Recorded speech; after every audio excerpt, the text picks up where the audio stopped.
He kōna ipurangi tēnei nā te reo irirangi o Aotearoa. Most of us like to keep things tidy, Oh, it's hugely important. It's nice to have a clean house. but some of the products we use to keep our house that way can be pricey. So they are probably quite expensive. Oh yeah, definitely. I think everything's expensive these days. Even online. They're hideously expensive online, and I don't know if they are as effective as elbow grease, frankly. So it seems like the cost of cleaning products can be a problem, but I feel a solution coming on. A cleaning solution we can make ourselves. Kia ora, I'm Katy Gosset, and welcome to Thrift. Our saying for this episode is, if you want a thing done well, do it yourself. I'm sure you've heard that before, or some variant of it. Unexpectedly, it comes from the French general Napoleon. Of all people, I know. I've actually quoted him in a previous episode. When it comes to quotes, I kind of thought Shakespeare would be the frequent flyer. But there you go, c'est la vie.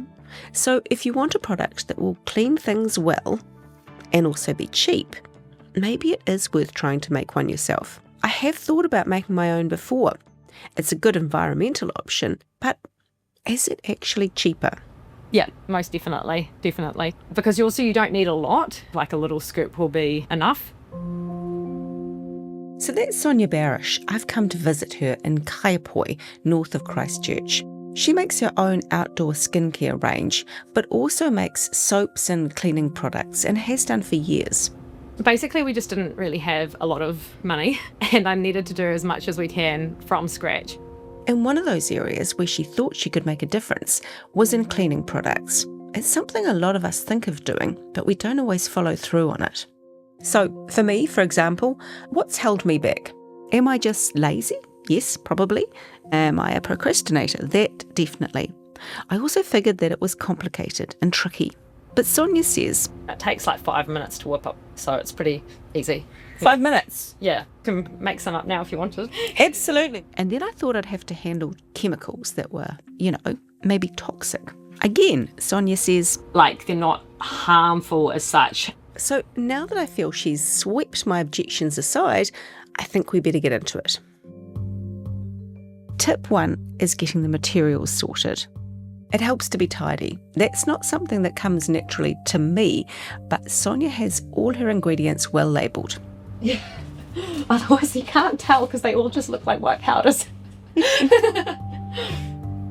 So these mysterious white powders are our key ingredients, and with various combos you can pretty much clean your whole house. We're going to learn 2 recipes in this episode. One is for a super simple spray cleaner, and the other slightly more involved recipe is for washing powder. But first, let's get to know the ingredients, starting of course with baking soda, also known as bicarbonate of soda or sodium bicarbonate. It is abrasive, which is not a great thing for a person, but it's a quality that makes it a big player in the world of natural cleaners. It's really fantastic at like cutting through grease, also removing smells. Sonia buys hers in bulk here in North Christchurch, but she says you can find reasonably priced sellers on Trade Me. Buying in bulk will always save you a bit of money, but if you don't want the upfront cost or you don't have space to store a large bag, you can probably get by on what you've got at home. One of the recipes we're going to look at only uses a tiny amount, but we'll get to that. Now for the next ingredient on our list, washing soda, aka sodium carbonate. It's similar to baking soda, but it's less abrasive and it gets soapier. So the washing soda is great. It cuts through grease, it removes odours, and it kills mould and mildew, so that's what that one's good for. Just note that washing soda is a very fine powder, so it's probably a good idea to use a mask when handling it to avoid inhaling anything.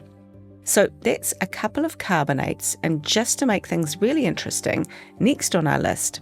This is the sodium percarbonate, and yeah, it is honestly amazing. It's like one of my favourite natural cleaning ingredients. So that name again is sodium percarbonate, and yes, we are going to be recapping on these. Kind of looks almost like little styrofoam balls or something. Sonia uses it for everything, from sterilising while she's home brewing to cleaning her baby's potty. Basically anything that needs to be sterilised, it's really fantastic for. I used it on like our nappies. Yeah, anything that's got colour to it, this won't damage the colour. But it's sold under a few different names, and that can change the cost. You can buy it as no rinse homebrew steriliser. It's about $5 for like a little tablet container. I don't imagine that it would have more than 100 grams in it. Then you can also buy it as oxygen bleach, I think that's also about $10 to $14 a kilo, and then you can buy it as sodium percarbonate. and that costs you about $6 a kilo. So just knowing the name as well is a huge money saver, which is I find so crazy. So just a quick recap on the carbonates, because it's been a while since high school chemistry. So the baking soda is the bicarbonate, washing soda is the carbonate, and then sodium percarbonate is the one that's the colour fast bleach.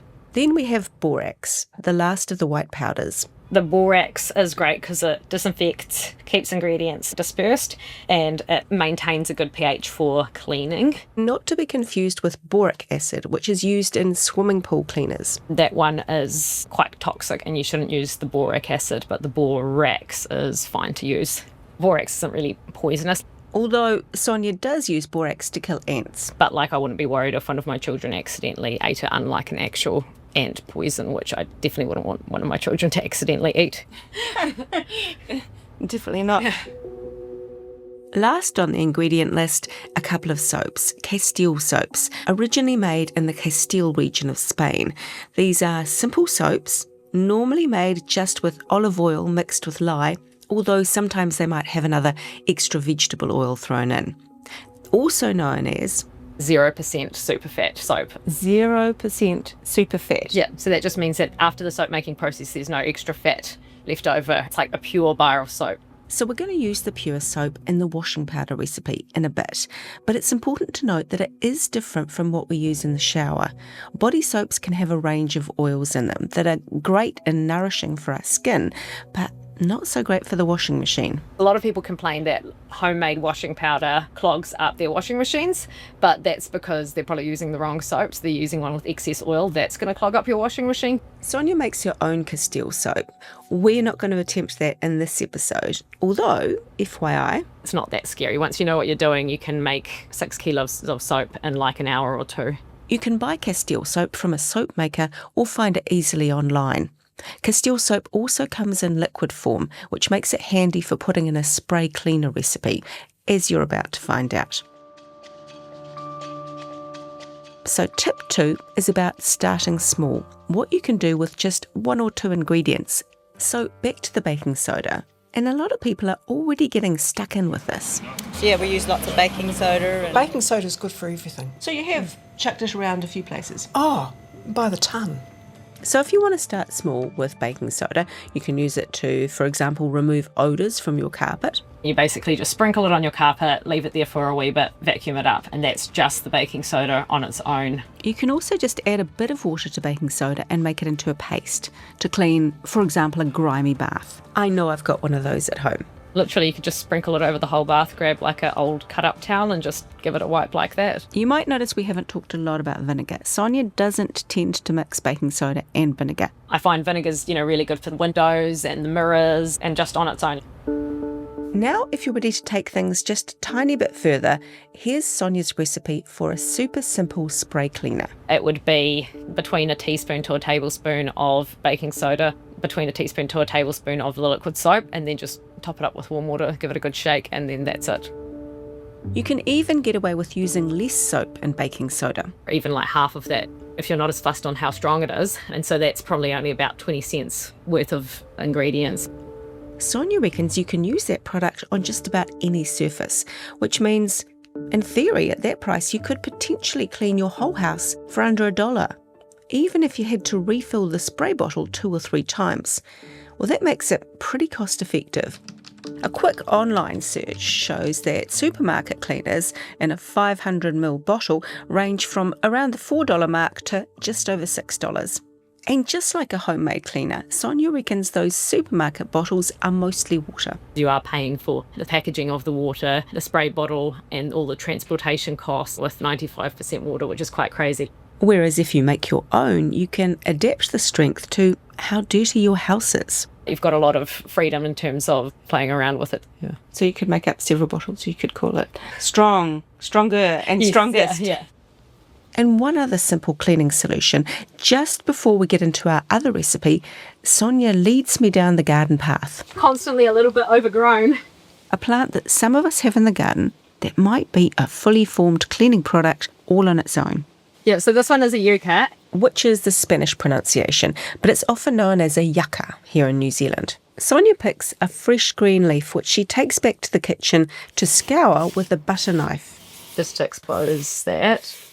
I see, yep. So it's just got that protective layer that you pretty much just want to peel off. And then over to the sink to put its cleaning powers into action. A little bit of gunk there. But can you kind of see how it's like actually fully cutting through that? Yeah. It does a really good job. So that was the simple stuff. For tip 3, let's get a bit more ambitious and try a washing powder using some of those other ingredients. So this is basically the grated soap. Remember, this is the soap that is 0% superfat, so it doesn't have those extra oils in it. So I pretty much just fill a jar up, usually like a third of the way. We're not going to have quite a third now. Luckily, that doesn't matter too much. Like with the spray cleaner, you can play around with the ratios. And you're still going to end up with a product that works. Then it's time for the washing soda. Remember, this is the less abrasive, soapy, sudsy one. So we pretty much just want to top that up now to like another third worth. If you do want to add essential oils, this is the point to do it. But Sonia doesn't tend to use them. They are expensive, so they bring the price of it up. And she doesn't think that kind of perfumey smell that we've all got used to is necessary. Stuff doesn't have to smell like flowers for it to be clean. Then Sonia puts in roughly a third of borax. Remember, that's another white powder we talked about. And when we say a third, they're not technically absolute thirds. You leave a little bit of space because Into that extra gap, we're pretty much just going to top it up with baking soda. Give it a good shake. you can also chuck sodium percarbonate in at this point. Remember, that's a colour-fast bleach that can brighten colours, but it's not so good with woolens, so Sonia keeps it on the side and adds it depending on what she's washing. And then That is basically it done as soon as you've given it enough of a mix around. So, we've established that it's fast to make and pretty easy, but is it cheap? Most of these ingredients come out to like around $3 a kilo. And so making about a kilo would probably be about $3 worth then. Of course, Sonia saves a bit by making her own Castile soap, but still reckons her product is pretty cheap and it's skin and environment friendly. The cheapest washing powder may be cheaper, but it would probably be full of like, a lot of synthetic fragrances and things that can be quite harmful and a lot of people are allergic to. So, jumping back online, in fact, a search across several different supermarkets shows quite the range. For a kilo of washing powder, the cheapest seems to be around $3.79, and it goes right up to $11.50. So actually, Sonia's product does seem to work out cheaper. But the other thing is, what about the cost of her time and labour? I find this an interesting one because when you cook dinner, do you take into account the time that it took you versus just going out and buying takeaways? Like, people don't seem to take labour into account in some areas, yet they do in others. And going to the supermarket to buy a cleaning product is another example. Yes, you could do online shopping, but then you'd have a delivery fee. So Sonia reckons by the time she's got 3 kids in the car, 15 minutes down the road to the supermarket and back again, like the saying goes, she's better off doing it herself. So now for a quick recap. Get yourself some simple ingredients. Bulk buy if you can afford the cost up front.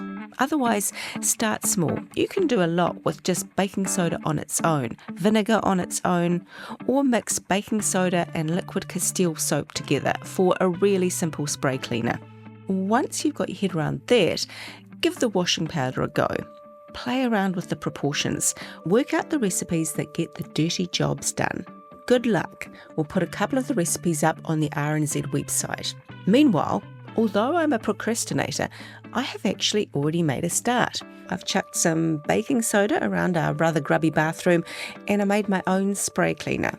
And I'm getting some good results. Next time on Thrift, I'm at a clothing swap. It's a great way for people to update their wardrobes without spending a cent. And you still get that buzz without blowing out the budget. For that episode and others, follow and listen to Thrift on your favourite podcast app. Many thanks to my guest in this ep. I'm going to call her the Queen of the Home Clean, Sonia Barrish. This podcast was produced and presented by me, Katy Gosset. It was mixed by Alex Harmer, and Tim Watkin is the executive producer of podcasts and series. If you have a tip to share, it would be great to hear from you. Email us at thrift@rnz.co.nz. Thanks for listening. Ka kite.